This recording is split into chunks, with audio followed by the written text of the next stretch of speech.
Daniel, you're coming from McAllen, Texas, right? McAllen, Texas. All right, McAllen, Texas. I'm out here in We call it Miami. the Rio Grande Valley. I don't know why they call it a valley. It's not a valley. It's a misnomer, but it just stuck and they ran with it. So it's the Rio Grande Valley, my man.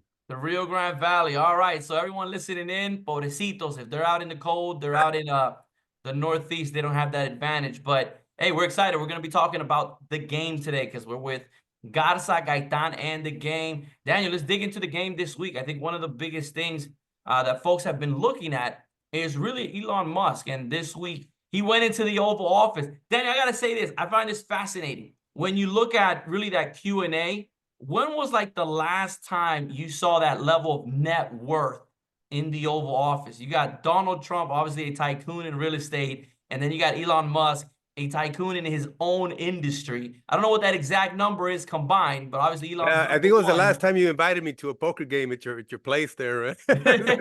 Moving around a lot of cash, Waddy. Moving a lot, man, moving a lot. But it's fascinating. And Daniel, I want to ask you about this. I mean, what's your analysis? What are your thoughts? The reality is Elon and Trump are both people who have been disruptors in their space. Right. They're innovators, they're men of business, but they're both right here, politics. They're both looking at our government. And Elon specifically during the press conference or the Q&A this week, I mean, he came and laid out the vision for what Deutsche is doing. I mean, what are your thoughts on what he's doing so far and what's to come? Yeah, you know what? Elon Musk in the Oval Office with Donald Trump is a powerful visual. Look, you're right. You have the two most famous men probably in the world. I know Donald Trump is the most famous person in the world, but Elon, given his achievements and his influence around the world, I mean, world leaders want to meet with the guy and post it on social media as fast as possible.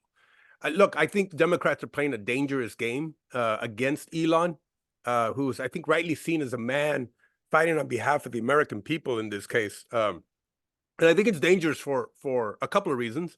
Overall, I think the Democrats are the bad guys here because they're the ones defending the malfeasance, the financial abuse of our, how we appropriate funds, and then of course the cronyism, the corrupt cronyism that is happening in financing a lot of these, woke projects. Nobody asked you to do that, right? But that's what they're defending. And Elon is the guy who is uncovering all of this. And I think another important thing here too, we talk about several issues. Elon's archetype is sort of becoming a hero archetype, the kind that is celebrated throughout literature and history. And what I mean by that is you think about Ulysses in Homer's The Odyssey, right? Clever, resourceful, got things done, in ways that were very innovative. And you talk about Robin Hood, right? They revolted against the political class, the ruling class at the time, giving the money that was ill-gotten by the kingdom, the king at the time, back to the people. Zorro, in old California, right? It's like justice and the evil taxation that was being used, for the pure interests of whoever was in power. And the last person that I sort of see Elon compared to is like Bruce Wayne, the Batman, right? Where he has a sense of justice and he uses technology, he uses innovation and his money, right? To get things done. And that's exactly what's happening here. And that's who the Democrats are going up against. So I think it's a really, really dangerous game, other than the fact that he owns X and he can get information out in real time. This is as good as it gets as being the guy who can inform the world as to what's going on and uncovering everything and being very transparent. Wadi, it's not like he's hiding what he's doing. Yeah. He's telling you exactly how to play by play, who he's going after, what are the abuses that are happening. And lastly, I mean, he's got the backing and support of the world's most powerful man. Good luck, Democrats. Yeah, good luck to them. It's funny. It reminds me a little bit. I remember growing up, sometimes there being a criticism on Robin Hood, saying Robin Hood is a socialist who's taking to kind of just distribute the wealth around the poor. But I think sometimes when you pay attention, what it was is he was really in the non-Disney version. If you've seen in Real People, Yeah. really it was the government that was overtaxing and essentially stealing from individuals. So what Robin Hood comes in this case, and he becomes essentially friends with the government, uncovers all of Right. the back dealing that's happening. And all he's saying is, let's give back to the people what's already theirs. Because what's interesting, you're not hearing Elon say, let's take these sort of wasteful spending and let's use them in this other government program, right? He's not saying, let's go Yeah, fund yeah, yeah. this. Well, even in the Robin Hood version of Russell Crowe, they're starting these needless wars, right? There's this scheming on regime Mhm. change, and Robin Hood, played by Russell Crowe, is like, why am I involved in these kind of efforts? Why am I using, the people's money, to try to topple other governments and, quítate tú para ponerme yo, that whole Yeah. thing, right? I think it puts Latin American dictators to shame how much abuse is happening. Nobody knew it was that bad. It was that deep, right? And so it turns out, the Maduros and the Petros of the world are amateurs, compared to Yeah. our American bureaucrats in the federal government. It's fascinating. I also think there are very few personalities and individuals that I think can come in the way Elon Musk is coming. You have to have a level of confidence Of to say gravitas. that you're going to dismantle a Bruce Wayne. system that's been around for decades.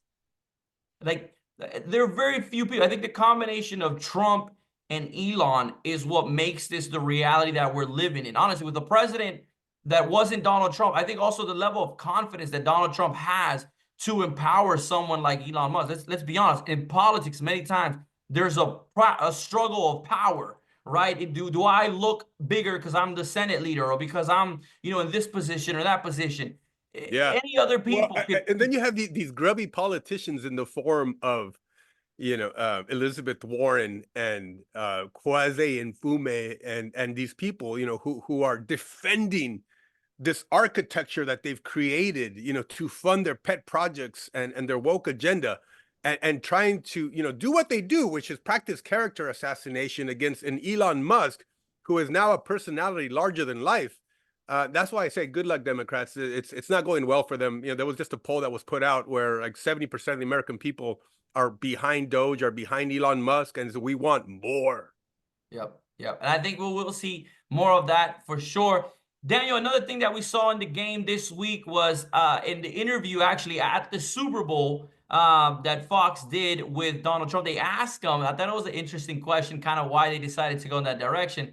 But they asked him about JD Vance. We all know Trump, Yeah. this is his second term. He's not going to run for a third term, obviously. But they asked him about JD Vance, right? Very early on. I mean, we just finished an election, but they asked him, would he endorse him? And many people are kind of they're kind of surprised that Trump said that he's not giving out any endorsement, that he's not endorsing JD Yeah. Vance as his successor. I mean, I think there's so many ways to analyze this. I'll give you my take for a quick second. I Sure. think there's a big difference between Republicans and Democrats.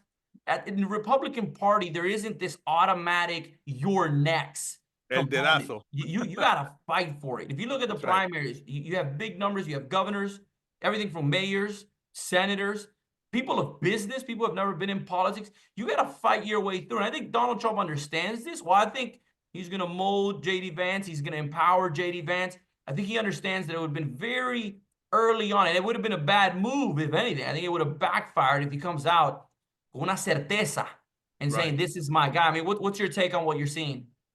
No, I agree with that. I mean, obviously Americans want to see a knife fight during the primaries, right? They want to see what you're made of.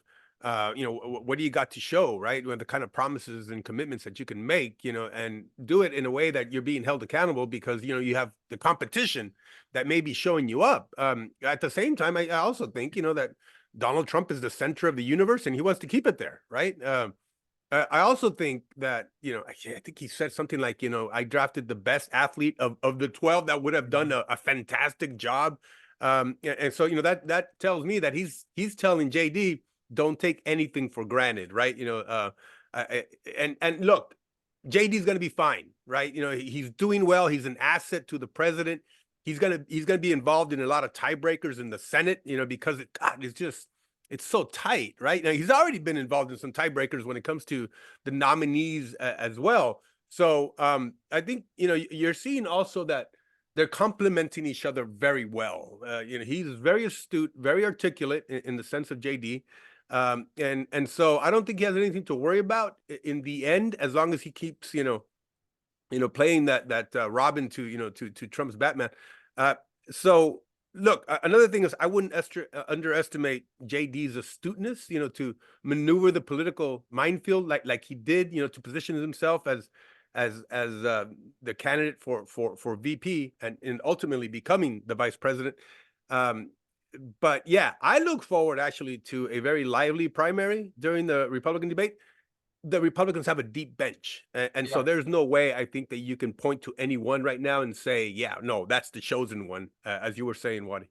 Yeah, I think and the Democrats, I think, have the opposite problem where I think it's very difficult for them to say, like, who are those top 5 leaders that you're gonna see fight it out? Maybe they'll resurrect a Newsom. I mean, honestly, even I was gonna say I don't think they'll bring Kamala Harris back to the forefront. Because speaking of JD Vance and sort of receiving a VP who just gets the sort of anointing very early on, Yeah. we saw that didn't play out for Well, and her Democrats. It stock hurt a has fallen, lot of right? Democrats, a lot of like the political class, and even people, voters, who are just saying, like, we didn't vote for her. There was no primary. Like, this things was set up and it was really forced. I get that there was that early momentum and sort of the vibes that they call it, but it didn't play out for them. I think I'm not saying that's literally what Donald Trump was thinking when that question was being asked, but I think he understands that didn't play well for Democrats. Well, But and I think it left a bad taste in people's mouth. That you're right. That's the way that she was positioned, right, as the Democrat nominee for the presidency, in that she wasn't elected by anybody during the primaries, especially when she had done so god awful, when she was a primary candidate, in the first go around.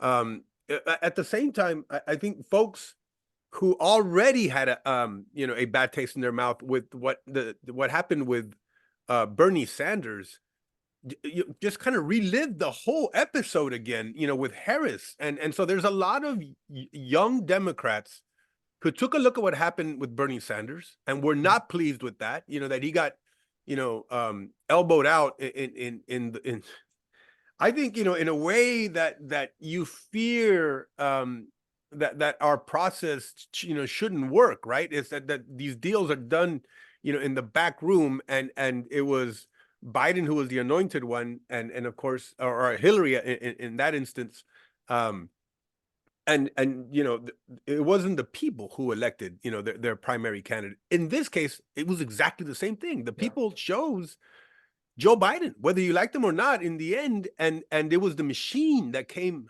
after him, right? And so there's now been a series of primary fumbles by the Democrat Party, and I'm telling you, this generation doesn't forget. Yeah, and they've been significant. I mean, you just painted that picture, I think, very well, where this wasn't just Harris, this was Biden in 2020, right? When they took Bernie Sanders out, but then also Hillary in 2016. I mean, it has not played No, extremely well. They did win in 2020. I mean, we have to recognize that, but very extraordinary events during that time. But in general, in my opinion, has not played out for them. But look, right now we're talking about JD Vance, something that I think, one of the reasons he was chosen is, I mean, he's a tech guy, and yeah, then many people talked about his history in Silicon Valley and sort of that embrace of innovation. And one of the things that we've seen out of this administration is this embrace of cryptocurrency, of digital assets. I mean, I think anyone who's kind of followed Bitcoin and cryptocurrency can acknowledge that in the last 10 years, there's been these ups and downs. There's been these moments where everyone's all in, these other moments where people are like, this is not the future. But the reality is where I think the conversation before was like on Discord and in Reddit and like just chat groups between friends. Now, officially, the White House has put together a working group led by David Sachs, also a big, huge Silicon Valley guy, worked with Elon Musk at PayPal and also at X. And now he's in charge of this group. Daniel, let me ask you this before we get into analyzing what this means for cryptocurrency. Where have you been in the last 10 years in this space? Have you been a skeptic? Have you maybe played a little bit, bought something here or there? well, look, like it or not, we have entered the digital age. This is the age of innovation. We are creating entire communities in the digital landscape, right? Where people are interacting socially, financially, in every which way, right? You can even talk faith, politics, or about your community, through WhatsApp groups or, again, just these sort of communities that have formed up. And, one of the ways, that um, the digital space is being used in the most innovative and creative ways is through crypto, right? Where people can make financial transactions at a click of a button, from their homes. And so, this young generation has grown very adept, right, at mastering um, this space and these transactions. And so, when they see an Elon Musk that has joined forces, a Sam Altman, all these incredible innovators, who have dominated this space, all of a sudden, sharing the Oval Office or, committee hearings or these sort of um, select committees or boards, that they are part of, to drive a new conversation around crypto and around, the streaming and digital spaces. That gets them excited. I mean, this generation has embraced, obviously, this new digital era. And, to answer your question, I dabble in it. I try to do as much as I can. I'm not as technically adept as my two boys are.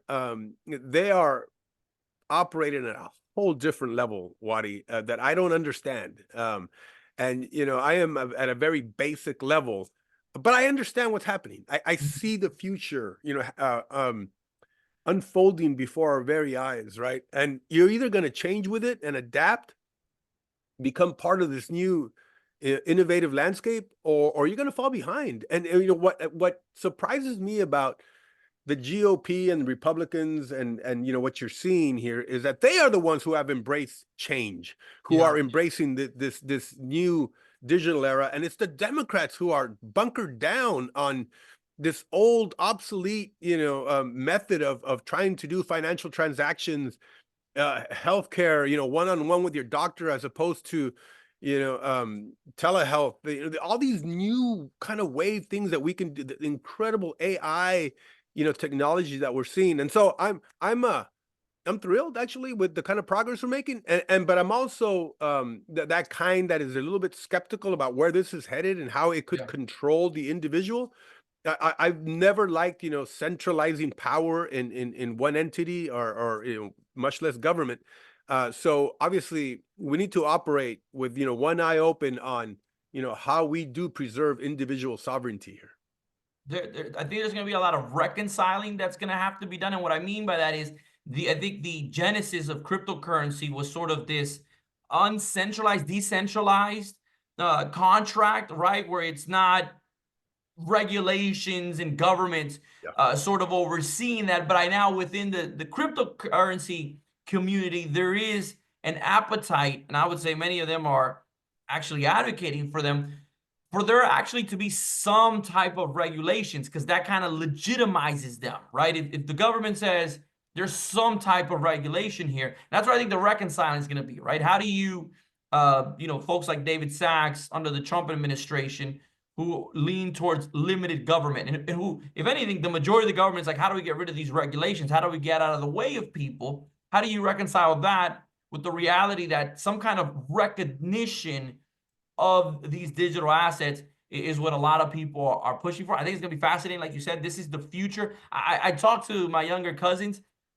and my friends on the younger side, and it's second nature for them to buy Yeah. things with digital assets. When you play these video games, right, and you want to like upgrade something within the video game, or pay for some kind of cheat code, it's no longer put in your credit card. It's like it's that transfer of a digital token, maybe bought within the game, or maybe more of the Ethereum and Solana. There's these other currencies as well. So for them, it's second nature for them. They see it as part of what they do on a daily basis. Embracing that for the It future. is, but also, what they also have an almost instinctive resistance to offering up, their personal information to, Mhm. anybody who asks for it. They also put in safeguards, crypto wallets, and firewalls, that are going to protect them, right, from being defrauded. And sure, the libertarian in me does have an instinctive, resistance to any kind of regulation. But I do agree that there should be some, right, to keep one person from defrauding another, or from, thieving another. But it should be minimal, it should be basic and clear, right? So it's Mhm. very much understood.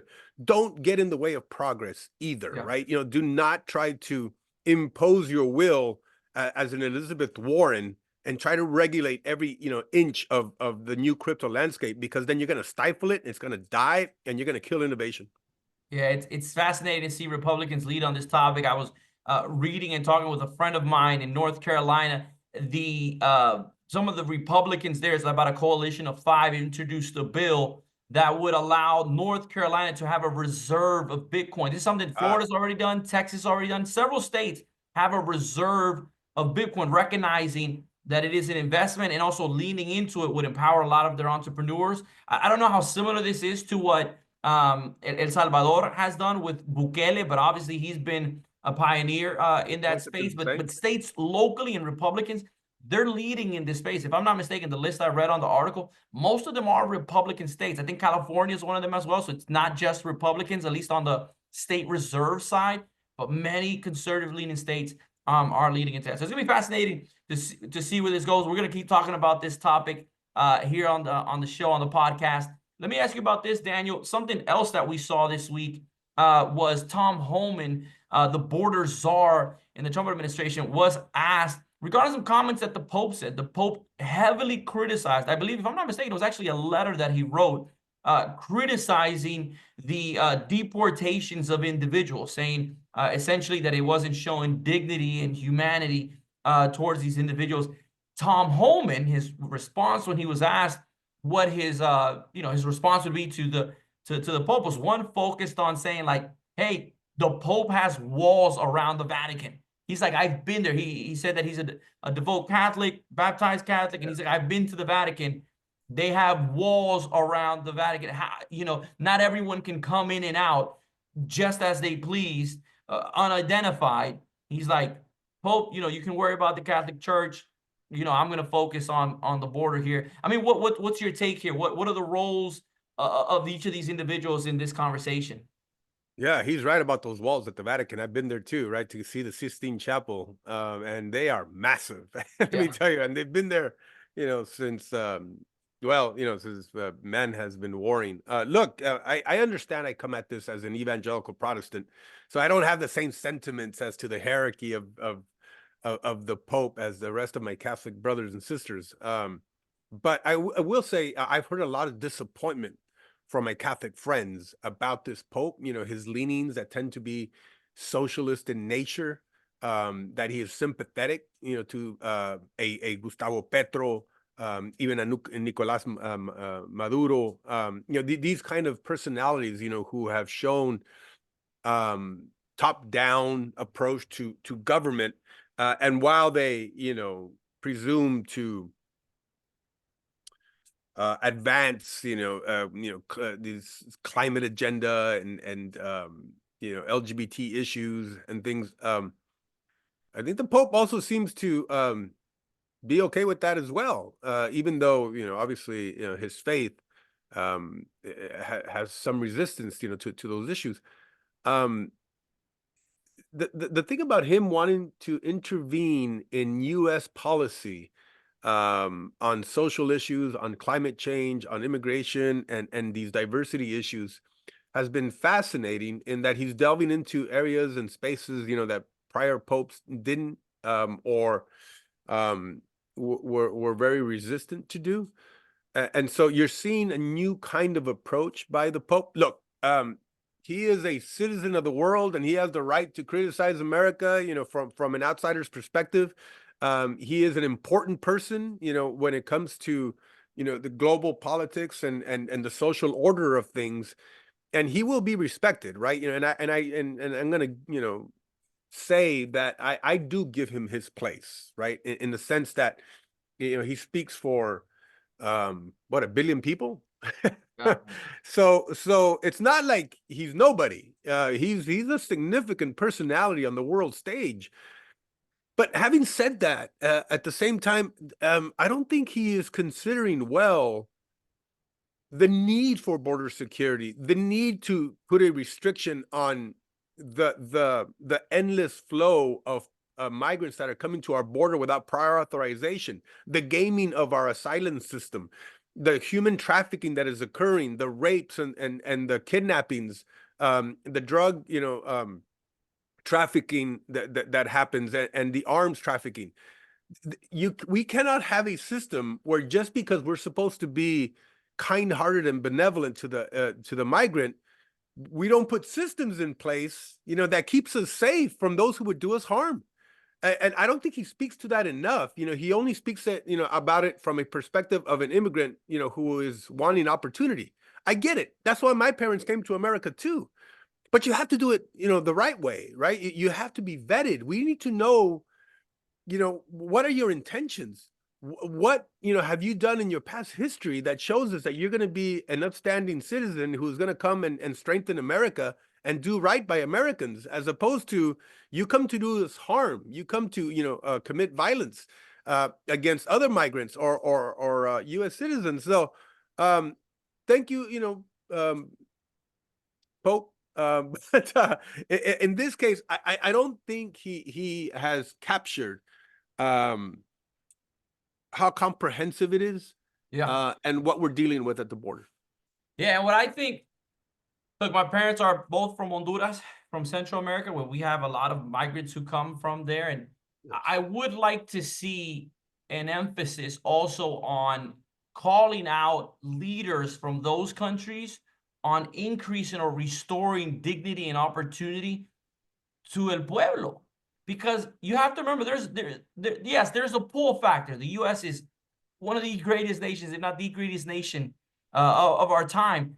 But there's also a push factor. Many people are Yes. being pushed out of their countries because the reality is the opportunities out there. There's corruption, And it there's has to do with crime. the socialist system that he celebrates. Exactly. And I do believe there needs to be that calling out. And why not? Why give a pass to these leaders who are creating a country that people do not want to leave, in the sense that esa es su casa, that's their home, That's right. that's where their That's right. family is. So let's. I think there's a lot of room for individuals across the board who have a strong opinion in this place to also, right, to also look at those countries of origin and saying, like, how are we changing, and cómo estamos retando those leaders over there. So I think this is also another topic when it comes to immigration, when it comes to Latin America, that we're going to continue to talk about Well, here on the game. and what I think another point here too is, and you kind of touched on it a little bit. No other country in the history of the entire world has offered more opportunity and lifted more people out of poverty, Mm-hmm.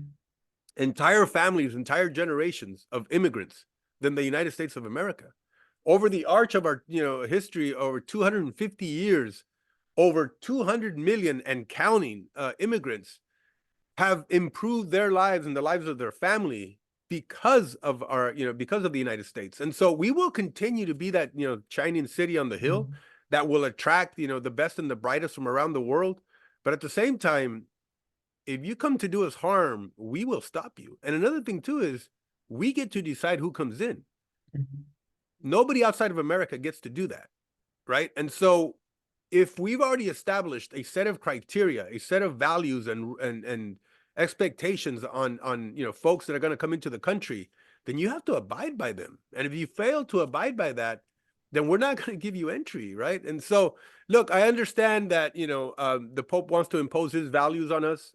I get it, and those discussions are welcomed, just like they're welcomed with faith leaders from around the world and global leaders. Let's have that respectful dialogue about, Yeah. you're right, about how we treat immigrants with dignity. But no other country has shown to be as generous with immigrants than the United States of America. So, to only point fingers at one country that has done it better than anybody else, it's disappointing. All right, Daniel, those have been our key topics for today. I hope you guys enjoyed it. This has been Garza, Gaitan, and the game. Daniel, you're excited. This is episode 1, but you're excited for number 2, 3, 4, 5, and the rest to come? I look forward to it, Wadi. Look, let's have a discussion, an honest discussion about the issues of the day that is happening, that is having such a tremendous impact to Americans across the country. I look forward to having more discussions. Obviously, like you said, this is our first one.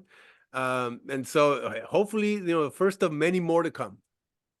I like it. I like it. The first of many more to come. All right, everybody. Have a good one.